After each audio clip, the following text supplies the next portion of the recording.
We located a UFO base at Urania Mountain, which is in the western portion of Nellis Test and Training Range, which was on Tonopah Air Force Base. And we found this when two women in 1983 had contacts with an extraterrestrial race. So what did this contact with these two women have to do with this Air Force base? Let me go back and tell you the story. Two women driving on Nevada Route 6, which is north of Nellis Test and Training Range, west of Warm Springs, Nevada, were driving in a September day in 1983 when they saw a spacecraft. They referred to it as spacecraft. The craft landed, they were contacted, and they had missing time.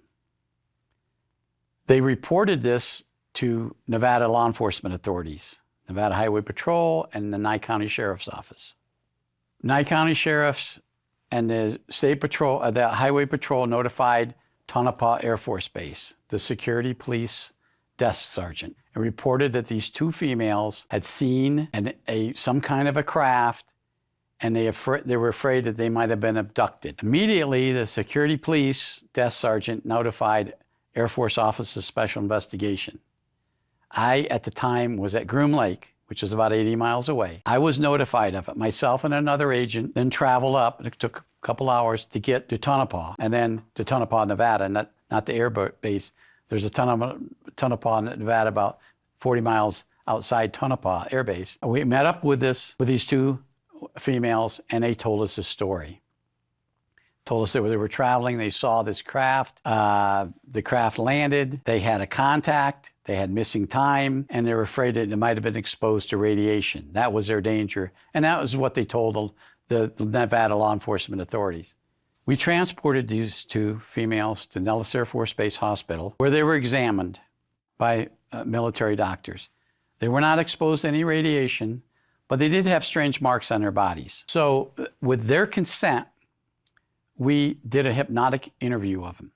And during this hypnotic interview, they explained to us that they were transported to this huge facility in a desert location somewhere in Nevada.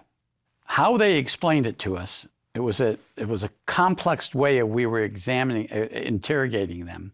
And we weren't interviewing them. We were actually interrogating them because under hypnosis, you can be more forceful.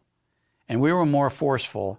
And they gave us details of a mountain that we knew, because we were familiar with Nellis Test and Training Range, was in fact Urania Mountain, which is in the Cactus Mountain chain of western part of the Nellis Test and Training Range.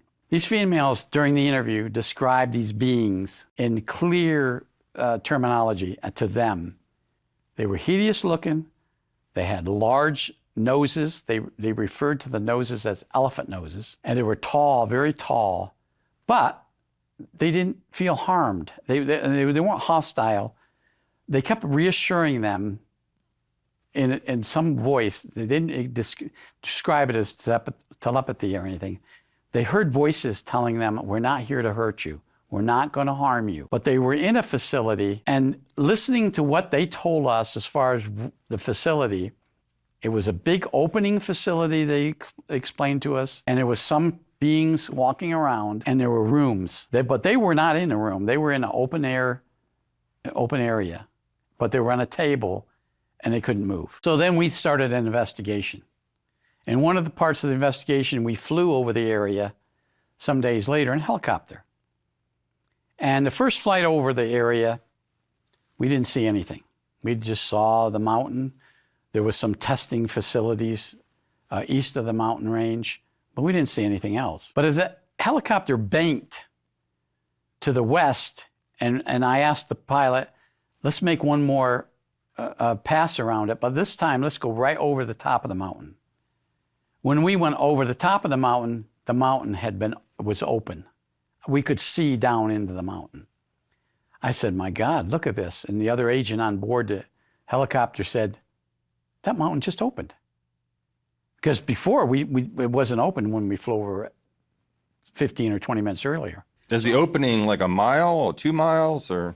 I would say the opening was probably at least a mile. And I didn't know we had the technology to do that, number one. And I thought it was our base.